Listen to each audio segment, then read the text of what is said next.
Hello, everyone, and welcome to Rob Has a Podcast.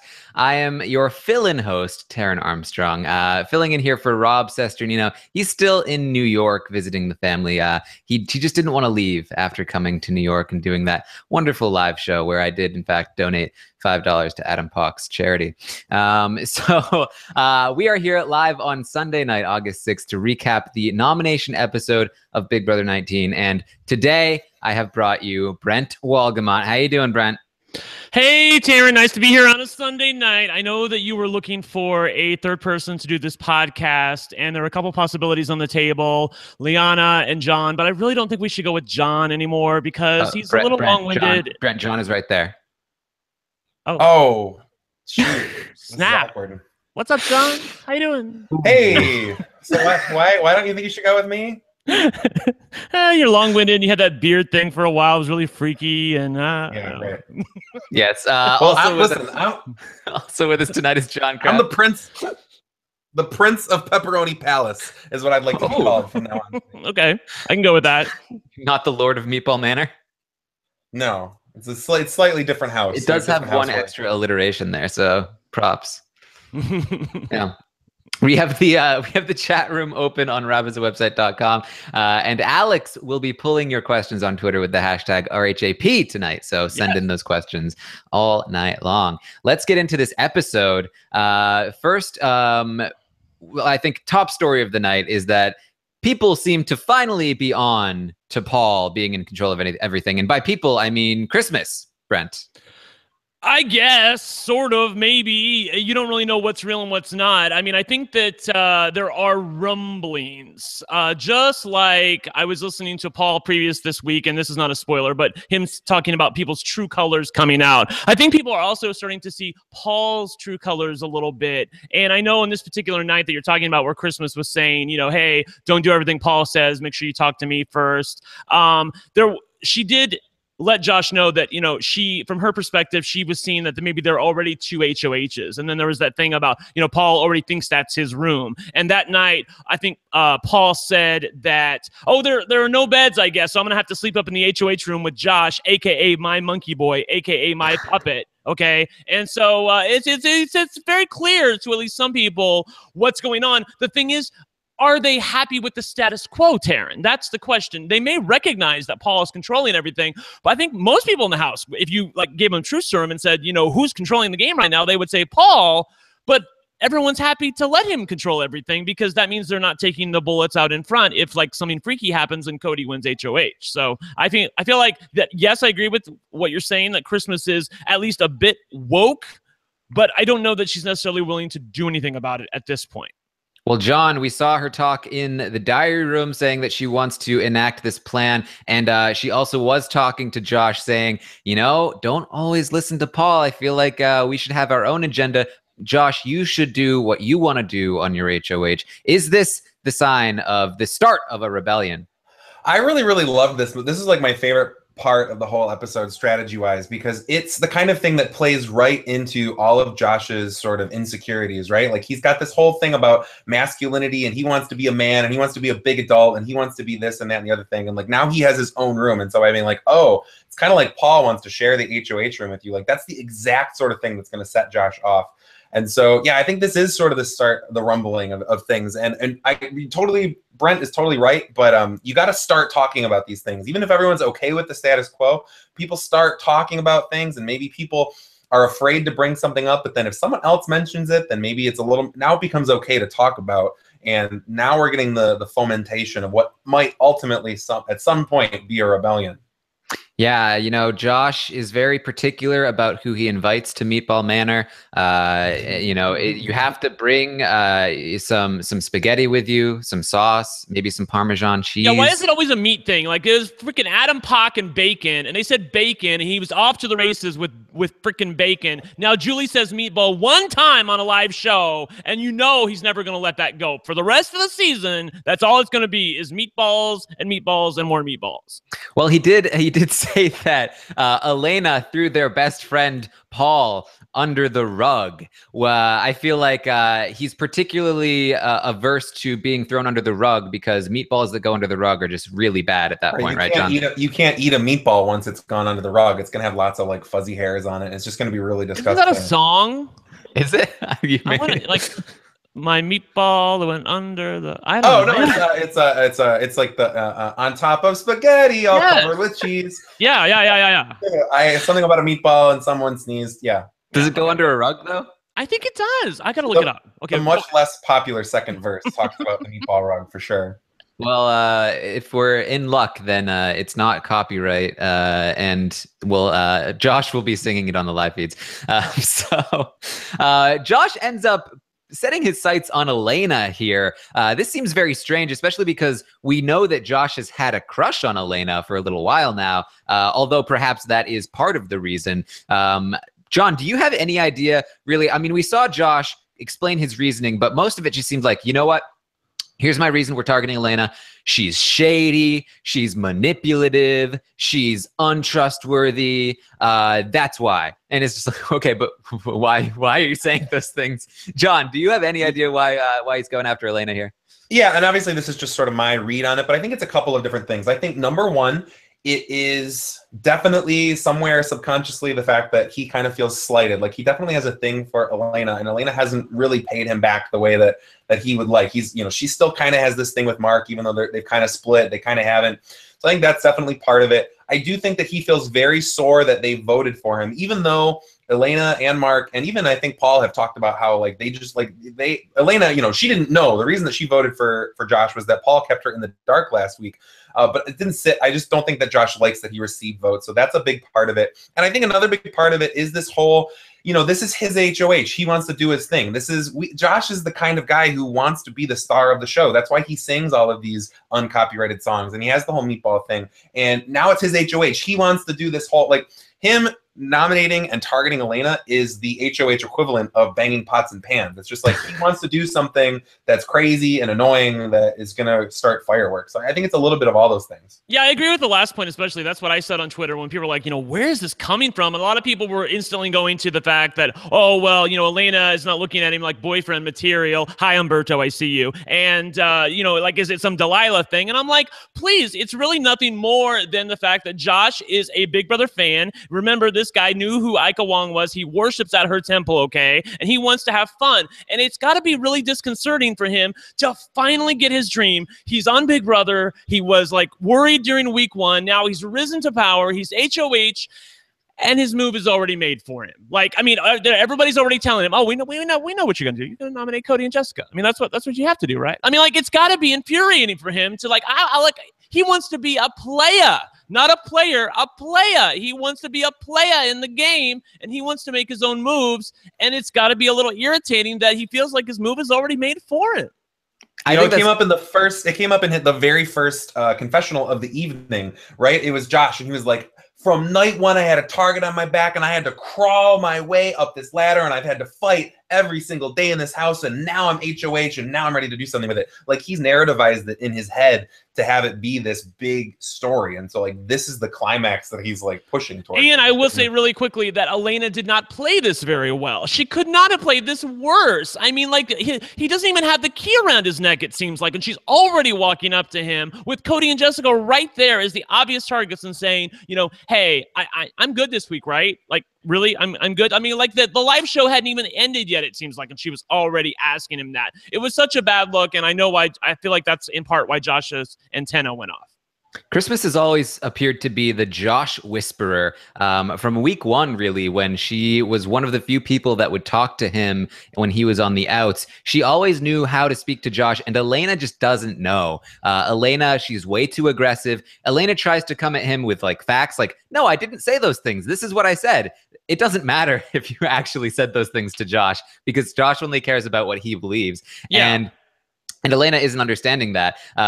Brent, is there any chance that Elena can turn this around and get Josh back on her side? No, I don't think so, because she doesn't have that empathy card. She's so cold when she's talking with Josh.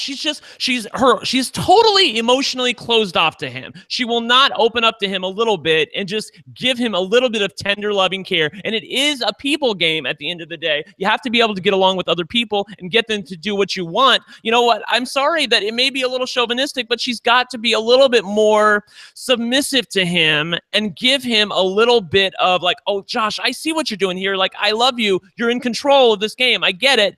But it feels like she's just like, well, I didn't say those things. I mean, you asked me specifically. She's almost like a politician where she was like, well, I didn't say those things exactly. You did not ask me who were the suggestions. Like, I never said those exactly. I never said that. I mean, I was trying to say that they were the stronger competitors, but I mean, she was kind of trying to have it both ways. So again, she just sounds more and more shady the more she talks.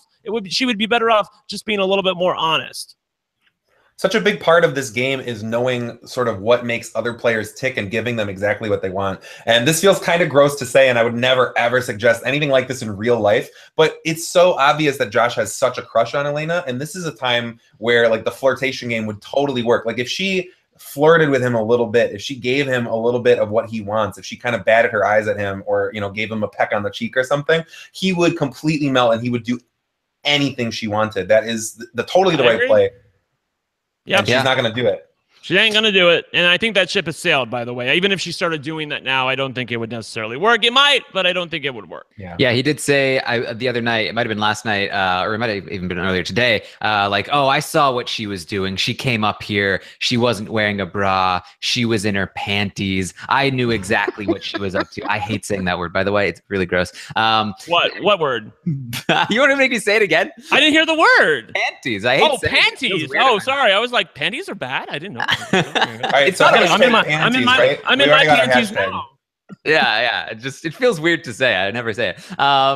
You're such a virgin. Oh my God. Anyway, we're also seeing Paul fail in his communication with Josh here. Usually when he goes and he talks to someone, he gets his way. And we even saw the edit sort of go in the way that it usually was. Again, I'm really liking what the editors are doing here in terms of like their segments and how they're set up, because Paul goes up there. It's just like we've seen a million times this season. He goes up, he says, this is what we got to do. He's like, all right, I got him on the right track. Everything's set. And then he leaves.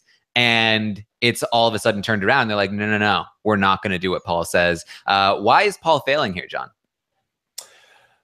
I think the big difference is that now Josh is HOH. Josh is the kind of person he respects. Again, he's got very clear, concrete ideas of what masculinity are and what power are. And he has very clear ideas of hierarchy. He's always talking about family and La Familia. And I think that when Paul is HOH, then it's like, yeah, we do what Paul wants because he's the leader right now. And I think that he was expecting all along that when he becomes the HOH, that Paul was going to sort of reciprocate. And we're not seeing that. Paul hasn't changed how he talks to Josh. There was a great thing, and it was cool that they showed it in the actual aired show, where he brought a drink to Paul in the HOH room, and Paul was like, put it down right there on the table. Like he was treating Josh like a servant. And I'm sure he's done that a million times, and it's totally no big deal. And like, if someone brings you a drink and you're just like, please put it there, that's no big deal. But to Josh right now, he's like, wait a minute, this is my HOH room, and you're telling me what to do. And that doesn't sit well with him because he has such a concrete idea of whose hierarchy.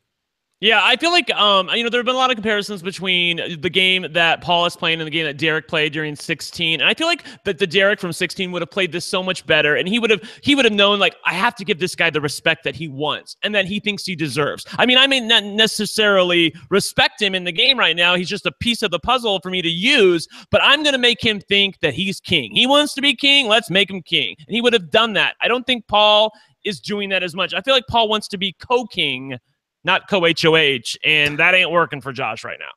Yeah, it's interesting. If you kind of look at Josh as maybe the Caleb figure, we're seeing Christmas take the Derek approach, which is the much lighter hand that he used with Caleb that was very effective, and he got Caleb to do basically whatever he wanted, as opposed to Frankie, who also had a close relationship with Caleb, but often pushed too hard and ended up failing to be the main influencer on Caleb. Obviously, I'm not saying that Christmas is doing this on purpose. just like emulating Derek's strategy in any way, but she is emulating that more than Paul is in this moment, where Paul is doing the much more aggressive approach, and it's really not working with Josh. John, could this be the end of Paul's reign of terror here? Are we seeing the beginning of the end here? I'm going to say that I hope so. I'm not necessarily super anti-Paul or super pro whatever, but I just like when stuff shifts up, and it's just been such a slog the last few weeks. Like, no one went home last Thursday. I'm ready for a shift in the power, and I'm ready for some change. And so I'm hoping that these are the seeds of doubt. I hope that we start to see some change here, because I'm ready for a big change. Yeah, I feel like we could even see it as early as this week, depending on how things go. I think Taran, you on a previous morning update show said that if Josh goes through with this plan of really wanting, like, let's assume for the sake of argument that Elena and Jessica are still there on eviction night. If Josh, behind Paul's back a lot, he tries to get Elena out of the house and doesn't really have Paul's support, that's effectively declaring war on Paul. And if he does that and he's not successful, he could quickly find himself on the short end of the stick.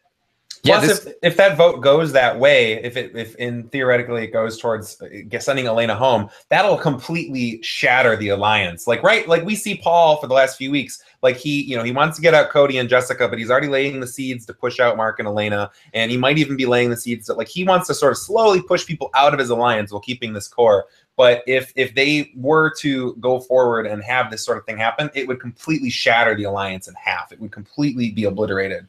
And that would be a big change. If Paul and Josh, if neither of them back down, and we ultimately do see both of these nominees remain on the block, I think we will see some sort of civil war and some sort of big shakeup here. But let's talk about this strangest things temptation competition. We saw this in Big Brother OTT, and I actually really enjoyed it. It was one of my favorite competitions in OTT. I gotta say, I preferred watching it live. I felt like that was a lot more fun than watching the sort of edited version. I felt like the scares weren't as funny to me. What did you think, John? I mean, we basically saw it live, right? Didn't they show all 12 people going through the whole thing?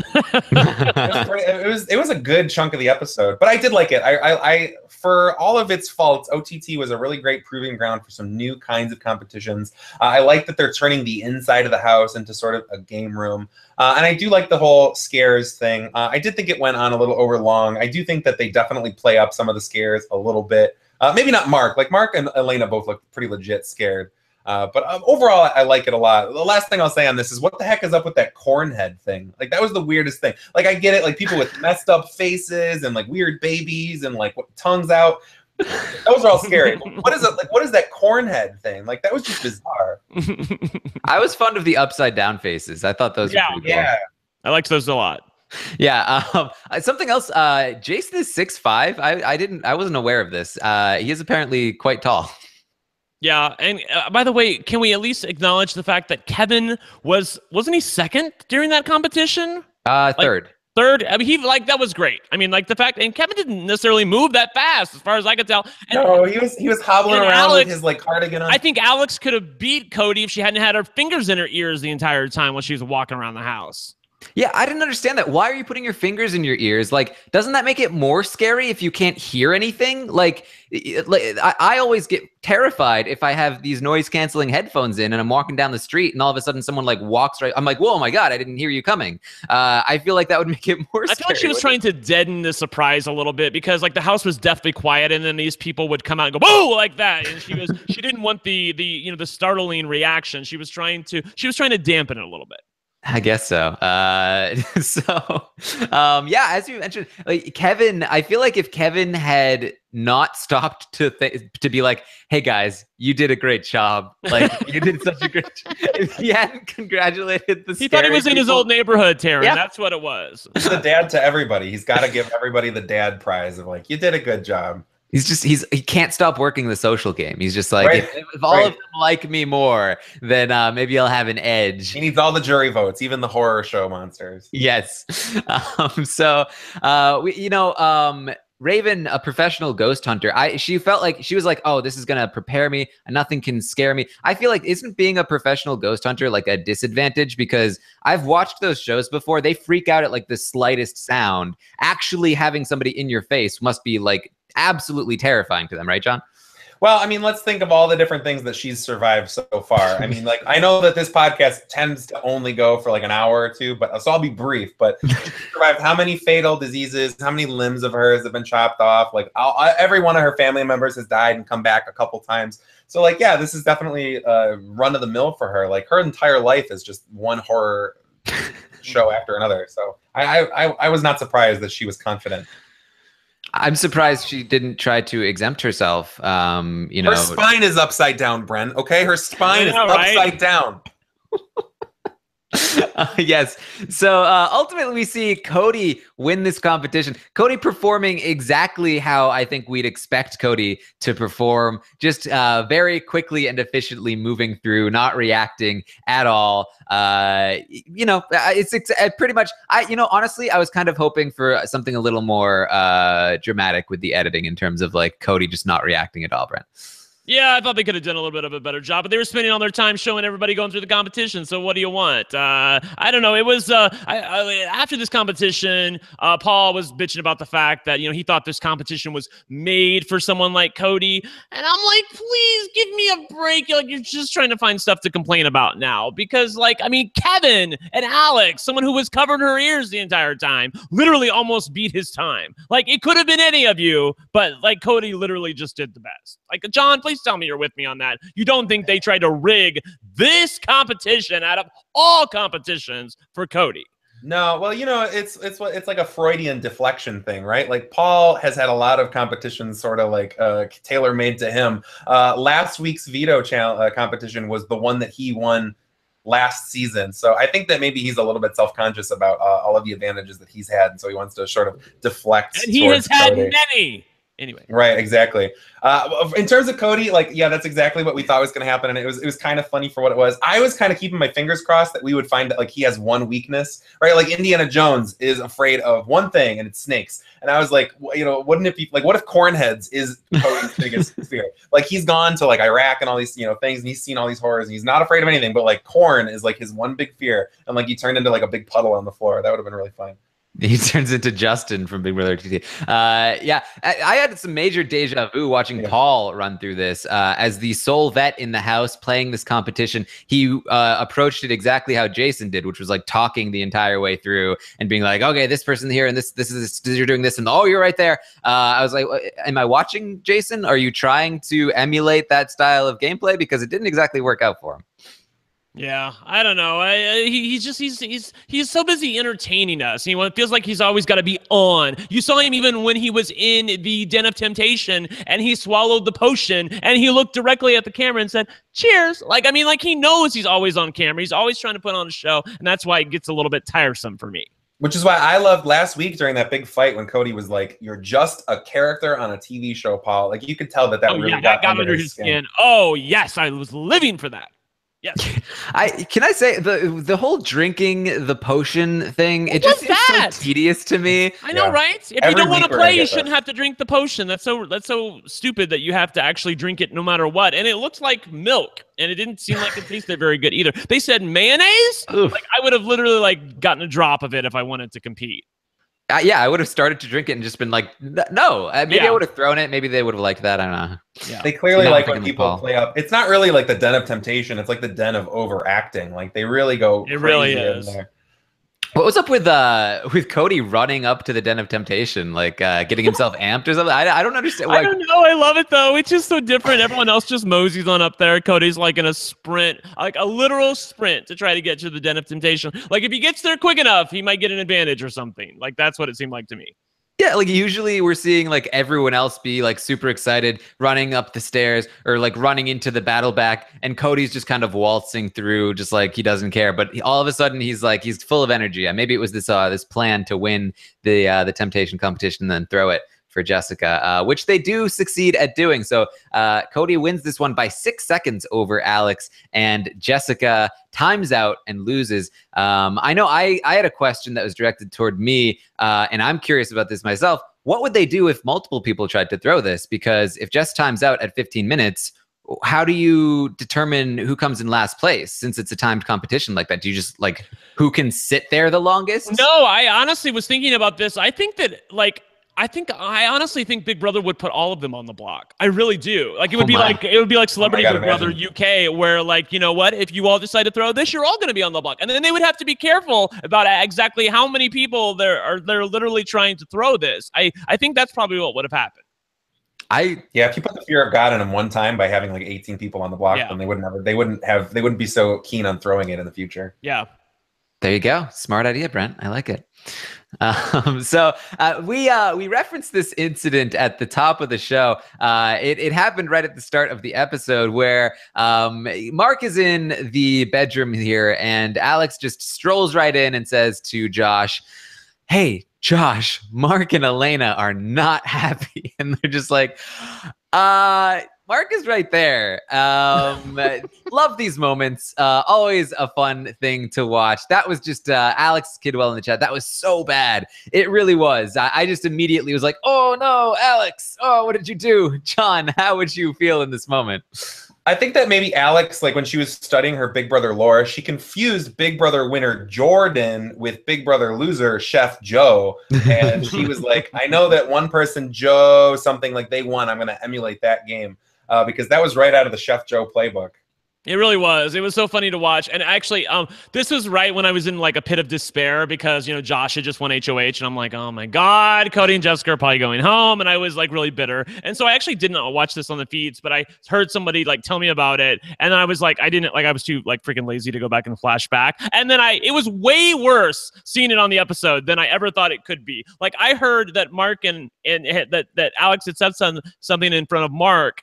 But I thought she was like aware of it. You know what I'm saying? Like I thought in the retell, I thought that Alex said something with Mark in the room that Mark didn't like. I had no idea it was really like this. Like she walked into a room, didn't even take a look at who was in the room, and then decided to start in on Mark and Elena. And Josh is like, Mark's right there. And she's like, oh, and by the way, Mark, you're such, I can't even call him what I want to call him. You are such a wuss. Because, like, look, what you should have done at that point is just gotten a little bit of Brent in you and be like, look, honey, you're the one who screwed up. Do not try to turn this on me. You're the one who put your foot in your mouth, so own it a little bit. That's what I would have told her instead of, like, just sitting there and constantly taking it, which is what all of these people do, and it drives me crazy. It was a bad move, obviously. Like, come on, like you have one thing to do every time you enter a room, and it's like, look at who's in the room. But all that being said, I do think that Alex kind of recovered as best as she possibly could. Like she put her foot in her mouth, but you know, instead of trying to hide it or whatever, she kind of owned it. Like she was like, yeah, like you were mad, like you looked like you were upset there. So she recovered a little bit there. Yeah, you know, good instincts, I think, to be like, okay, I need to come up with a reason for why I just did that and not have it look like I just do that all the time. So like, I need to be like, oh, I'm pissed at you for a particular reason. And if we clear this up, then I'm no longer pissed at you and will no longer do these things to you. So, you know, again, good instincts. We'll see if it works. Apparently, you know, Mark is talking to us in the diary room saying, you know, what she's saying is true. I do all of those things. So there's not a whole lot I can say to defend myself there. Definitely not taking the Brent approach in response to Alex's strategy. I think Alex also got lucky because it was Mark that she was talking about in front of Mark. Like, it wasn't Josh or Paul. You know what I mean? Because Mark is a very insecure person, which is why his response is like, exactly. So he hears that, and it's just like, oh no, all my fears are true. They're talking. Oh no, like, oh, you're talking. Like, I'm not in the in crowd now. Like I thought I was. Like, I mean, it's just whatever. I can't even say it. Go on, moving on. Moving on. I'll keep my mouth shut. All right. So Josh has to put up 2 people on the block that are not Jess or Cody because Cody is safe and Jess is already on the block. And of course, Josh wants to put Elena up on the block along with Mark, Elena being his true target, but he's going to hide that fact and pretend that he's still going after Jessica. And at the nomination ceremony, Jess says, it has to be the Josh show, of course. And he says, yeah, because it is. Brent, is it the Josh show? I mean, like, I don't necessarily blame him. I mean, he's living for his moment. Julie Chen actually talked to him at the end of the episode. I don't remember, somebody please correct me, well, I think Paul was the only time at the end of an episode where Julie talked to the new HOH. Maybe it happened, I don't know, but it seemed like that this is the first time that she's actually spoken to the new HOH, which is something that they do occasionally where they have a little time to fill. Obviously, there was no eviction, and so that they were looking for a little bit of time to fill. She talked to him. She said his catchphrase, which is the meatball. So Josh feels like, man, this is my week. This is my house, and you're just living in my universe right now. So I kind of like the fact that he owned a little bit there. And the one thing I did not necessarily care for, though, is if your true target is Elena, I wish you would not go out of your way to piss off Cody and Jessica if you're ultimately going to want them to be in the house for a second week. Like, I know he feels like he's being shifty and sneaky about this, but ultimately you're going to need the house's backing on this, and you can't be like a whipsaw where you're like, 1 minute you're targeting Jessica, the next minute you're targeting Elena, and 1 minute you're targeting Jessica, and next minute it's Elena. Like, you feel like you have to have a base of trust and foundation with the house, and I don't know that his antics during the nomination ceremony really added to what he hopefully wants to accomplish this week. I would say that it's still the Paul show, but it's the Paul show with special guest Josh. He's definitely, in terms of production, like, he gets shown the most. He's definitely the favorite newbie of production. And yeah, I have to agree with you, Brent. Like, Elena isn't playing Josh right, but Josh isn't playing Elena right either. Like, he's still pissing off Cody and Jessica, but then it's not, but then at the same time, like, Elena is onto him. He knows, or she knows, that he is not being trusty of her. Like, that whole fight at the end, they both played that terribly. Like, if Elena's goal was to get Josh to cool down, that didn't work. And if Josh's plan is to secretly target Elena, like, she knows now that, like, he is her, or she is his target. Yes. All right. So one more thing I wanted to get into before we get into the questions is is this the right move for Josh to target Elena here? And do we think that he can pull this off? John, let's start with you. Like, what do you think about this? All right, so I said during the last roundtable, the one that I was a part of, so like 2 roundtables ago, that I think that Josh was playing a really, really good second place game. He was in a great position, and he was playing perfectly to make it all the way to the end. He was in a place where every person, except for maybe Cody and Jessica, would be stupid not to keep him in the house, and definitely take him to the end as a GOAT. So on the one hand, if he creates this sort of chaos, people are going to start targeting him. Because as of right now, it's like Josh is Josh. He's going to be meatballing all over the place, and we're going to take him to the end as a GOAT. And so if he tries to start making moves, if he goes against the powers that be, a.k.a. Paul, then people might start looking at, should we take Josh out? So it's kind of a bad move in terms of, like, eyes are going to start going towards him. But like I said, I didn't think that he's playing a winning game. So if he actually wants to get to the end and have a shot at winning, like, he's definitely going to need to start making moves. And if he can get out his target and then somehow create a situation where he is the one that gets Paul out, then suddenly he has, like, a resume where he might be someone who could possibly win in the end. Yeah, I don't know that I think it's debatable whether or not it's a good move or not. I feel like that in order to make this the correct move, he's going to have to gain a few things. Number one, he's going to have to at least make sure that if he doesn't get Paul on board, that he at least has his blessing. Like, to just, let the votes fall where they may. And then, hopefully his plan goes through and Elena really does go home. I like what you said on a previous show, Taran, where you said that you were actually sort of on board with this move because from Josh's perspective, he is nervous about the fact that Paul has his hands in everybody's cookie jars. And if he removes Elena, that hardens the lines a little bit. Elena's sort of in the middle there, even though I really don't think she's in the middle. I really think she's on the outs. But Josh sees her as being in the middle, and perception is reality of the Big Brother house. And so he wants to remove that piece from Paul's toolbox, and he wants to keep Jessica and Cody in the game because I feel like Josh assumes correctly that if Cody and Jessica get power next week, if they stay in the house, they're not going to come after Josh. Josh isn't really their target at this point. I feel like that Josh, in some ways, well, I know this may be a hot take. I feel like Josh has won over even Cody at this point. I feel like Cody is even like, it's just Josh. It's like, he's a stupid meatball. I have to put up with him, and I don't like him, and he's a nutcase and whatever. But I don't feel like that Cody or Jessica would go after Josh at this point. They might use him as a pawn, but I don't feel like he would ever be a target. So I feel like that this is ultimately a good plan from Josh, especially if he wants to play a winning game and not just end up as a second-place GOAT. Yeah. And Elena, she is in the middle. She's a manipulator. She's a liar. She's shady. She got to go. She got to go. All right. Let's get into some questions here. We have one from Nikki on Twitter who asks, so far, has Elena breaking up with Mark worked out much better for Mark's game than Elena's? John, what do you think about that? If you'd said this a few days ago or a week ago, I would have predicted that the answer is no. But yeah, like kind of so far, I mean, Mark is in a position now where he's not, like, between Mark and Elena, he's not the target. Like, we didn't see anything on the show tonight that would indicate that they want to go after Mark, and it's all looks like it's at Elena. So I would say yeah.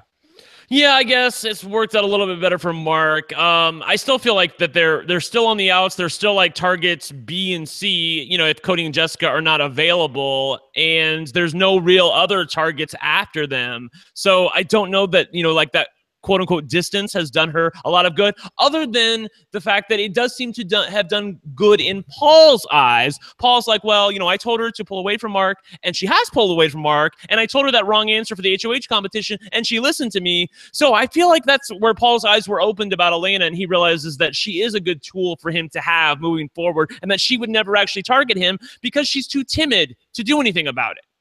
Yeah, it's funny because Josh was saying to Paul, like, oh, you know what? One of the reasons why Elena is so shady, did you see how she abandoned Mark like that? She is heartless. It's unbelievable. And Paul must be thinking like, yeah, I told her to do that. Right. See, yeah, Josh is the Brent in this scenario, because I'd be like, did you see that? Did you see what, like, she's so disloyal over there. Can you believe, like, we need to get people like this out of the house right now? So I totally understand where Josh is coming from, even though he was in on the plan for her to vote against him from the start, and he's really like milking the acting there in the room. Like half of his reasons for targeting Elena are complete BS, but the other half of the reasons I can get on board with. I will say too that I think that a lot of the house kind of still sees them as a unit. Like I don't really know how successful the whole breakup really was. I agree. House perception. Yes. All right. So next question from Jen Manning on Twitter. Who handled the hashtag oops moment the worst, Alex or Mark? Brent, I imagine you have an opinion on this. Yeah, I already said I don't want to repeat myself. Like Mark he's just such a I cannot be on RHAP and swear. So I just like every time I come to a moment where I want to swear, I'm just like, yeah, I can't say it. So like he's just a wuss. Like look, okay, I'm gonna be fair for a second. People, hi, Dylan, I see you. Like they want me to be a little bit more unbiased occasionally on RHAP, so I'll be unbiased for a second and say, I guess Mark played this okay in that he didn't overreact like some people would in the Big Brother house. He was actually pretty submissive to Alex, let her bitch, let her feel okay about the fact that she made a mistake, and didn't come away looking like the bad guy. And thus, of the three people who are currently on the block, he is target number C. Like people would evict Elena or Jessica over Mark, so I will give him credit that he acted like that. On the other hand, it's not very fun to watch. I do like that we got some new information for any Brent interpreters out there. Means swearing. Yes. All right. Or something politically incorrect, which I occasionally do. Next question from Ryan on Twitter. Elena's logic was not faulty, but how should she have approached Josh to remain off the block if possible? John, do you have any ideas? Yeah, again, I mean, like, you never know what Josh is going to do, and he definitely sort of has his mind made up. But I said this a few times already tonight, but I think that the key to Josh is understanding his insecurities and to sort of play into them. So I think that if she had played into the idea that he is attracted to her, and if she had also played into the idea that he has the power now, he's the big man on campus. We make fun all the time on Twitter and stuff, like he's a human being, but he's also an adult, right? He's a man, he's a grown man. And so I think if she'd approached him from sort of a, like you said earlier, a submissive perspective, then I think he would have been more willing to listen. She'd have been like, listen, you're right. You have every reason to doubt me, and my fate's in your hands, and I think you'll do the right thing. Like that might have worked a little bit better. Even though her logic was right, by coming into it as a logical thing, he sees that as like, oh, she thinks she's above me. She thinks she's an adult. Yes. She's talking to me as a kid. Yes, I agree. I really like that last part. Like Josh doesn't like it when people act condescending to him, and the way Elena like sort of approached, like she's sort of like she's shifty, she's in the middle, she's got her hand in everybody's cookie jar. I mean, I feel like that even though that really isn't true, that I feel like Josh feels like it's that way, and she needs to recognize that he sees her as that, so she needs to be a little bit more straightforward with him. And again, the worst thing she could have done is go up to him before like the paint is even dry on it, Josh's HOH room, and say, you know, hey, am I safe? Like, I'm safe, right? Cool. Just tell me if I'm safe. Like, I want to know, am I going up? Like, she could not have handled that worse. Yeah, in that moment there where he suddenly had all the power and he was the big man on campus, the only thing that any of them should have done would be to be like, yeah, good job. You're the man. Like, you're the man this week. It's all you. Yeah. All right. Next question from Miriam White on Twitter, who asks, is Meatball the new friendship for Big Brother 19? If so, is Paul pissed? Hashtag RHAP, hashtag Brent Unleashed. Brent, do you want to take this one? Unfortunately, or for better or for worse, if you're Rob Cesternino, I guess Meatball is the new friendship. Friendship's never going to go away, but the thing about Meatball is that it doesn't, like, there's not a good way we can put it on the soundboard, I don't think necessarily. Maybe Rob can swing it, but with friendship, there was always a quick, like, friendship. Like, I mean, there was an easy way to do it where we could have fun with it. I don't know that Meatball necessarily works its way. Like, it's easier, like, if you're agreeing with someone to just say friendship, but Meatball, I guess there's not a lot to do with that. You're a meatball. He's a meatball. I We're all guess. meatballs. It's Meatball City. It's Meatball Manor. It's all about the meatball. By the way, I looked up that song. The meatball doesn't go under the rug. It goes onto the floor. I just want to let you know. Well, But there you go. there is a rug on the floor. Is there? If Meatball is the new friendship, okay, but friendship was the new Fruit Loop Dingus, so that's where we should be remembering. Yeah, and Fruit Loop Dingus was the new something for sure. Yeah, it's always something. There's always a catchphrase. Yes. All right. Next question from Anne on Twitter, who asks, even though it's a twist, do you like the strategy involved in the temptation safety / third nomination? John, what do you think? Yes, absolutely, 100% yes. When they announced it, I was hashtag pissed because my first thought when Julie announced it was like, this is just another way for Paul to save himself. It's another opportunity for him to win a competition and get safety. So I was super down on it when she announced it. But already after 2 weeks of it, I really, really love it. I loved the Cody and Jessica strategy where they were like, we should both play, and Jessica, you should throw it, and then I should try really hard to win it, because it created a situation where they knew that at least one of them was going to go up anyway. And even if you lose, even if you play in it and you purposely lose and you end up on the block, that prevents people from backdooring you. This is a way to break the back door. And so I do like it. It's added a new level of strategy to the game. I have to say, I agree, and I probably get flack for saying this, but I really hope that this is something that stays. I actually would like them, just like give it a new name, like, we can rebrand it, but bring it back for season 20 and just have it there from the beginning for like the first 6 or 7 weeks of the game, where, if you win, you're safe from the week. It gives everybody a chance, like all of like the Devons and the Jeremy Maguires of the world, a chance to save themselves, not be backdoored. And I don't know. I feel like it's a really good addition. And I like the strategy of, what, if I'm not going to win, I have to come in last. And then again, like what are they going to do about, if everybody decides to throw it? Like, and how willing are you to throw it if there's like 10 people on the block? And again, that's just me guessing. But I think how else are they going to break a tie if everyone is trying to lose? I guess maybe they could have them draw straws. But then again, they'd have to actually own the fact that they were trying to throw it. So I feel like there's a lot of fun stuff here to be had. And I do really enjoy the mechanics of this competition. I also really like the idea that if you are the only person who plays in it, you're automatically safe. Like if we get a player in a future season or maybe later this season who's really, really, really good at sort of misting people and creating a situation where like, oh yeah, no one's going to play it because everyone either chooses to play or not play in secrecy. And so if you can create a situation where it's like no one else is going to volunteer to do it, you can get yourself like a freebie safety too. Like there's that whole other level. I do hope we eventually get a race to the bottom and everyone's just trying to compete to lose the competition. Right. So somebody doesn't have a chance to play in the veto. I think that could be kind of fun. All right. One more question before we get into the spoilers from Hunter on Twitter. Is this the beginning of the edit turning on Paul? John, what do you think about this? I don't think so. Even though they showed the little bit where he was ordering Josh around and there were some confessionals with Christmas and Josh kind of saying like they know what Paul's up to. I would say the edit itself is still very pro Paul. Like the music is still very positive whenever he's on screen. He's still getting a ton of confessionals. He's not getting any sort of villainous turns. And there's a lot of stuff that he does or says that you could portray in a negative way. And I would say at worst, we've seen him in a neutral way so far. I mean, I have to say this question is just BS. I mean, seriously. I mean, like, I mean, if this is the best that they can do as far as, you know, turning the edit on Paul a little bit, then it's going to be a very long season because of all the stuff that I've seen Paul that he has done this season. The stuff that they showed tonight was just like, it was patty cake. It really was. I mean, even showing like the reactions, like they didn't show any reaction to Josh as for when Paul said, you know, put that down as far as the water goes. I mean, there was nothing in the diary room that I saw where he was actually offended by Paul. It was more just like, well, you know, this is my HOH. It wasn't like he was actually against him. Again, all of Josh's plans, even if Elena goes home, is that Paul is on his side. So I don't feel like anybody is necessarily anti-Paul at this point, except for Cody and Jessica. And even they seem to really respect his game. So at this point, I feel like Paul's going to have to really get, you know, his hand caught between a couple of different alliances. It's going to take a power shift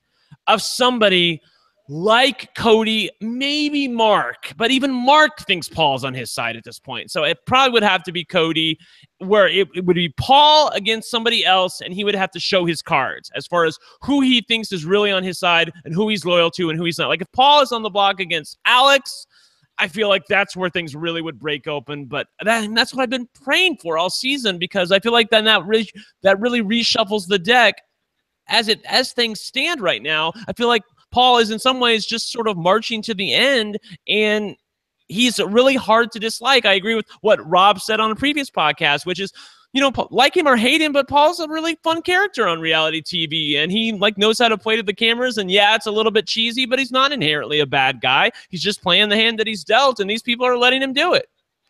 If the editors wanted to show Paul in a negative light or get the audience, the casuals, to turn on Paul, they would have shown the fight from Thursday's episode in a very different way. Yes. And if you haven't, I just want to, like, I rarely ever plug this, but I have my Periscope pinned to the top of my Twitter. I went on Periscope like right after that episode, actually during the episode, because the edit was just complete bullshit. It absolutely was. They didn't really show anything. And I listened to you guys on Thursday night. And, you know, if anybody was a little patty cake, I feel like you guys were a little bit patty cake, because that fight was a lot more vicious and a lot more biased as far as, you know, what side was in the right or not, then you guys were sort of letting people know. I mean, I feel like that the Christmases and Pauls of the world, they did not have to own the fact that they went after Cody's military record and they were questioning whether or not it was legit or not, and they wanted to call him a coward to try to get him to self-evict or to punch somebody. None of that was shown in the episode, and they were the ones who were trying to institute that. They were, I mean, Christmas at one point was asked, you know, what if this guy like goes off and hits a guy?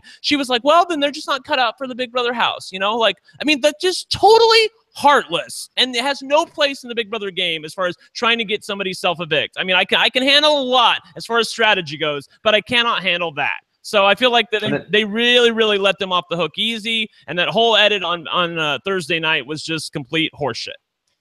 There's nothing worse than when Christmas gets like too overly commercialized and there's not enough heart in Christmas. Thank you. It was the night of friendship, Brent. That Thursday night, we were having fun. Not you better be glad I wasn't there. I'll just tell you that. Yes, I've heard a lot of buzz about Brent's Periscope. I believe it also had its own Reddit post. So check that out if you're interested in lots of ranting. I don't go to Reddit enough. I really should. They love me over there. God. Everyone loves you, Brent. All right, so now is your chance to get out of here before we get into spoilers. Make sure you tune in tomorrow at 10 a.m. Eastern. I will be live with John, I believe, for a live feed update. Yep. All right. And we'll be live at 8 p.m. Eastern for the LFC Roundtable, where we'll talk about all of what's been happening on the feeds and argue about it all to our heart's desire. Also, make sure you check out our Wednesday night recap after the Big Brother episode airs. And I think I'm ready to say this. The next episode of The Taran Show should be out on Tuesday. I am scheduled to talk to Audrey Middleton tomorrow. Yay! On the episode 4 of The Taran Show. That's a great get. Right? Yeah, very excited to talk to Audrey. So make sure you check that one out on Tuesday. That's The Taran Show, Taran. And let's get into these spoilers. Again, I don't have the song for you. I'm so sorry. If Scott is being nice to you, then he's editing it in right now. There you go. And we're back. I did, in fact, do a dance live in person on the Thursday show and felt immensely embarrassed afterward because normally people are like, oh, look, they're dancing. But then like when you're looking at a crowd of 300 people and they're just staring at you as oh my you're doing God, the they're dancing. dance, yeah, you're just like, oh, man, that is a lot harder than I thought it would be. So let's get into these spoilers. Let's start out with the veto competition. John, what happened with the veto? We have learned officially that the veto competition was OTEV, and perhaps more pertinently, Mark has won it. Mark, he's won it. Yes, in fact. Brent, how do you feel about this? What's happening here? Mark's going to take himself off the block, right? Well, I mean, where do I want to start with this? I mean, seriously, like these people in the House, it is such a freaking Paul cult right now that they are actually poo-pooing the fact that, well, Mark won the veto, but he really shouldn't use it. Like, I mean, he should just sit on the block. I mean, come on. Like, you know, like, I mean, like that shows how shady he is, that he is willing to use the veto on himself, John. Like, that is how he is. He is that kind of a person. The funny thing is that Mark has been absolutely cut and dry about this. Mark has said multiple times to multiple people, I am going to use the veto on myself. Read my lips. In closed doors, like behind closed doors, Matt is still saying like, I don't know, maybe he won't use it. Like if he knows, like maybe he won't. Like it could go either way. They're all like in a friendship circle. It's literally like The Friendship from season 6, where they're all in a circle and they're like, well, he should know that we are going to evict Jessica. Like, come on. Like, I mean, what does he need? Trust us? Like, I mean, why is he going to make anybody else be put up on the block in his place? What kind of a person is he? This is how these people are thinking, and what drives me so freaking batty. But we're actually like hopping over the main story of what happened this week, because there was something that happened even before the veto competition that is even more infuriating if you're somebody like me. Yes, we saw the I mean, basically what happens is they pick players for the veto before the veto competition, obviously, and Christmas and Josh had discussed we're not going to use your temptation to prevent Cody from playing in this competition because we don't really care if Cody plays. If he takes Jess down, it doesn't really matter for us. We're going after Elena. Christmas decides to let Paul know beforehand so he doesn't get surprised because they had previously talked about her using it. And ultimately, Paul convinces her to use her temptation and prevent Cody from playing in this competition. Brent, how do you feel about this move? Because I was very confused. Freaking irritating. First of all, Christmas is absolutely right that, and what she didn't want to say to Paul, which I really wish she would have held on to this, and maybe she thinks that Paul's in her final 2 plans. I don't know, which is maybe that's why she didn't want to use it. But there is, because she kept trying to say, look, if I pull Cody down, that doesn't necessarily out of the mix as far as the veto players go. That doesn't necessarily guarantee that our target goes home. Jessica could still win the veto, and Paul was like, well, it does basically guarantee it. And she's like, no, what I wanted her to say, or at least what I wanted her to think, was the ring is far more valuable pulling someone out who is your backdoor target, like Paul. Like if you wanted to backdoor Paul and he gets drawn for the veto, you pull him out and don't even give him a chance to play for the veto. That's what she really should have been thinking at that point. But it was so infuriating. Watch this. Look, this is right before I went to work on Friday. Was it Friday night, Saturday night? Whatever. I had to work that night, okay? So I have like 2 hours to watch feeds right before I get up. And Josh and Christmas are like, well, we're going to go talk to Mark because we need to let him know that we're not going to use that temptation, okay? They talk to Paul for maybe 15 minutes. Half the time, Paul has the thing over his eyes where he doesn't even have the decency to get up and talk with them about this plan that they have. Somehow, in that moment, he convinces them that Jessica is the real target. You want to, like, get her out so that her and Cody are not on the jury together because they're going to vote the same. And you also want to make sure that Cody's not in this competition. So make sure to use your ring, Christmas, even though she said she wasn't gonna. And then the feeds went down. It was like Josh got called to the diary room and they picked players for the veto competition. It was so infuriating. I know production probably wants Cody and Jessica to stay in the house, but they sure as hell aren't showing it, because if they would have called Josh to the diary room 10 minutes beforehand, he would never have had that conversation with Paul, and she would never have used her stupid ring in the first place. But as it stood, she used her ring. When they came back, when the feeds came back, it was evident that she had used the ring. Cody and Jessica were crying. Cody was crying for like the second time this season. And Jessica called Christmas a two-faced bitch, and we're off to the races. I don't know that there's too much that I can add that Brent didn't already like cover absolutely perfectly. It's just, I'm sorry, I don't mean to interrupt you really quickly, but this is the thing. Like, I don't understand them. If Elena is your target, why are you using this? This is a really valuable tool that you can have in your toolbox. Christmas's entire defense, and I'm not even sure exactly if somebody can please correct me, if Josh was cool with this happening or not. I don't think he was. I think he did not want that ring used. Christmas gave Josh veto power over the ring being used by saying, blink really hard if you want me to use it. Otherwise, I'm not going to use it. I know he didn't blink during the ceremony, so why the hell did she use it? She said she used it because she didn't want Paul to be mad at her. That's why. She didn't want Paul to out it to the other people that she could have prevented Cody from playing, and then something would have happened. So it's just it's a group think mentality that is driving me crazy. And as far as the feeds today go, Josh and Christmas want Elena out. So if you want Elena out, why the hell did you use the ring to prevent Jessica from getting the veto around her neck? It's absolutely infuriating, Taran. Yeah, I mean, from my point of view, I cannot understand how this is possibly a good move, even if you don't want to go along with the plan to evict Elena. But especially if you do, this just seems like utterly the wrong move, and I can't find a defense for it. Can you, John? It's really, yeah, I mean, again, you guys really have covered a lot of the stuff, but just to sort of reiterate, as of now, if we're going to jump forward to the present, it does seem like Christmas and Josh still want to go after Elena, and so that makes it absolutely make no sense. This is a power, like Brent, you said it earlier, Christmas could have used to get out to backdoor someone really big, right? Like Paul. Yes. Also, it's something that she could have used to protect herself at a key moment. Like, Christmas is not in danger of going home this week. She was never going to get put up even as a pawn. So she blew a power that she could have used in her pocket when she really, really, really needs it. It really undermines any of the work that she was doing this week to get Josh on her side or to start sort of fomenting some sort of a rebellion, because now she's probably, like you said, probably has pissed Josh off. It literally makes no sense. People have been talking or joking or sort of proletaizing on Twitter the idea that maybe it has to do with the fact that Christmas is on so many meds. And I don't want to point to something like that, but there's no other explanation for it. It's just, it's not a good move for anyone other than Paul. I mean, because no matter what, Cody is guaranteed to be in the house next week, and you just made him even more mad at you. Christmas and Jessica have been love-hate, mostly hate, kind of patching things up. And, she did this before the veto happened. So what if Jessica had ended up winning the veto on her own? She's shown that she can win competitions before. Then you've made her an enemy again, too. Christmas would easily be a reasonable target now for Cody or Jessica if either or both of them make it into next week, which is what they want. Christmas wants both of them around because they want Elena to go home. So she purposely pissed off the people that she's intending to try and sort of work with going forward.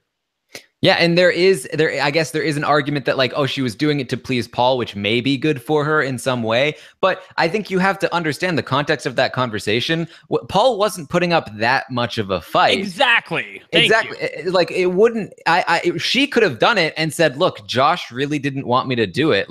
I'm sorry. We tried to let you know." And he was fine. Paul was fine with the idea that Christmas was saying, "Josh, if you want me to use it, blink. If you don't blink." Paul was fine with that. And if Josh had told her not to use it and she didn't use it, Paul would have been like, that was kind of dumb, but whatever. He's not going to do anything about it. Whereas if you tried to go behind Paul's back and evict Elena over Jessica, that is going to set Paul off. And you don't have to do that if Cody wins the veto and takes Jessica down for you. Then Elena goes out with no blood on your hands, and everything's fine. You keep Paul nice and cool. It just doesn't make any sense to me at all on any level. Also, I really want to say quickly that I think this could have been a good bargaining chip for Christmas to have in a future week when somebody else has a target in mind and she can make a deal with them. Look, I trust you so much. I'm going to tell you about I have this power.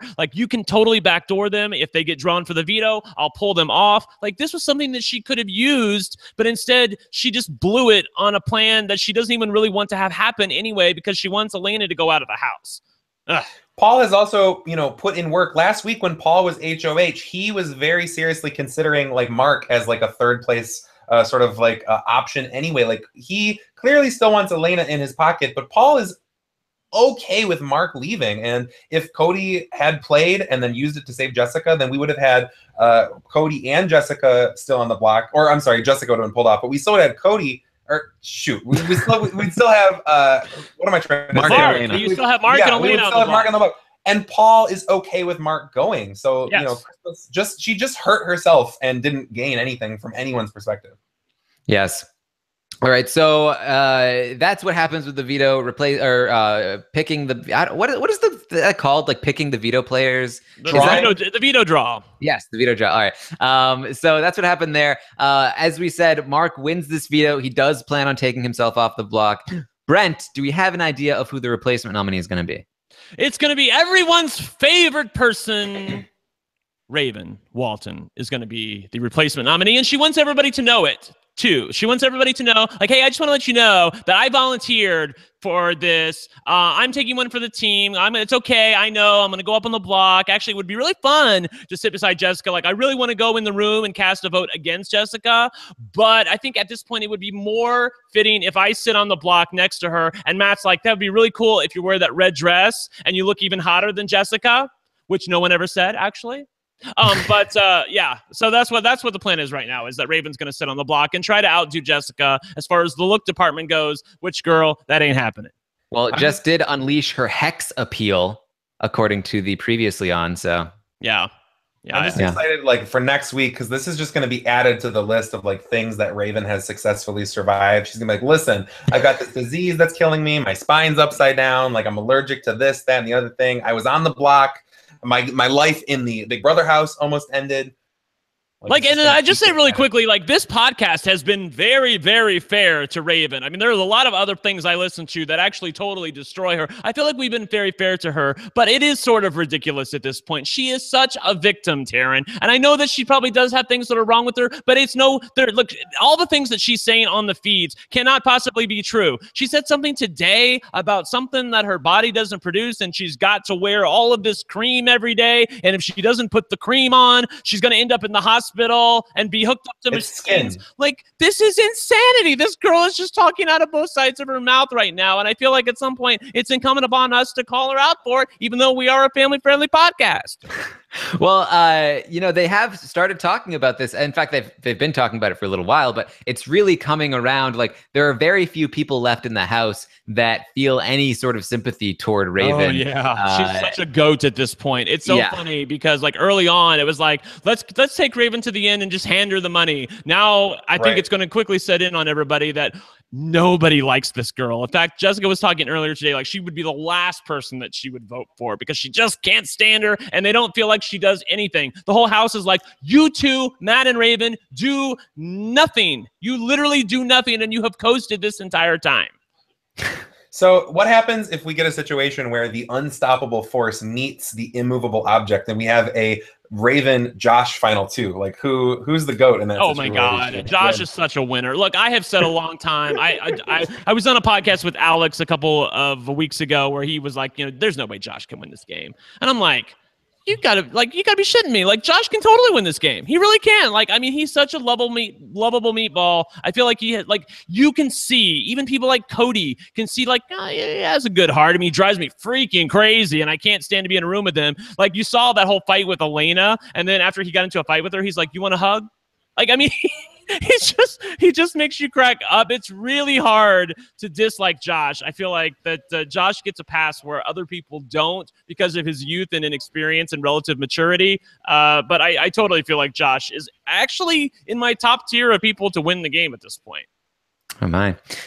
John, with Raven going up on the block, is there any way that Raven ends up going home here, or is she destined to survive this block experience? No, I really don't see it. I mean, it's not fatal. Right that, yeah, it's non-fatal. That's not the only thing. But either way, we've talked, like, people are kind of catching on to her a little bit. People are kind of seeing through it. They're not as friendly towards her. She definitely kind of didn't look good in that last fight that happened the other day. But I think if she's on the block up next to Elena or Jessica, like, there's just no way that the house turns on Raven in that situation. There's just no way with this combination of people on the block that it's Raven. All right, so that leads me to my next question, which is, with Josh and Christmas still pushing to evict Elena, is this going to work? Can they get the votes to evict Elena? What do we think is going to happen here? Because Paul is still very much pushing Jess. Josh and Christmas are now pushing Cody. They've been pitching to Alex and Jason and Kevin to some degree that they need to take Elena out. Whose side is going to win out here, Brent? I mean, you know, I think it would be foolish for any of us to bet against Paul at this point, but it's sort of an interesting week. 3 people will remain on the block, which means there are only 8 people voting, which means they really only need 4 to make this go through if they really want to push for it. Like I said, I feel like they're going to need Paul's blessing at this point. Like, you know, if you guys can go out and get the votes, go out and get the votes, but he's going to work really hard behind the scenes to make sure that they don't get the votes. Obviously, Josh can break a tie, so they need 4 votes. Cody, Christmas, maybe Kevin and Jason. I feel like there is a little bit of room now between Alex and Jason. I mean, I know she's always telling him what to do, but I do feel like he would be amenable to voting out Elena and leaving Jessica and Cody in the game as obvious targets and not allowing Elena to sort of like, you know, wedge her way back into the bigger group, which a lot of people feel like she's doing. I just don't know if Paul puts his foot down enough, are those same people willing to vote against or to vote a different way than what Paul is? I think history at this point in this season would tell us no. But on the other hand, most seasons have an inflection point, and maybe this is it. So I would not bet in favor of Jessica staying, but weirder things have happened. However, I will really quickly say that Jessica is really pissing me off as well, and I am Team Jessica, but even she on the feeds is like, well, you know, Elena, I love you, and I wouldn't really campaign against you. Like, I won't, Cody won't vote against you. Like, we love you, Elena. Like, they're already making plans. You know, like, can I visit you in LA when I'm getting out of the house? Like, come on. Like, I mean, like, girl, fight for your life in this game. Maybe she'll start to fight for her life in this game if she realizes that that there is a way out. I think, here's what I think is happening with Jessica. I feel like that even though she's had a few overtures from Josh, as far as, you know, Josh possibly wanting to save her, I feel like she's had the rug pulled out from under her. It's a little bit like the Charlie Brown and the football effect. Like, she doesn't want to believe that this is a reality because she doesn't want to have her hopes crushed again by the house, even though it actually is legit and there is a possibility. So in some ways, I feel like it's a defense mechanism where she's like, she doesn't want to entertain the possibility that she could be staying, and thus that's the reason why she's not playing.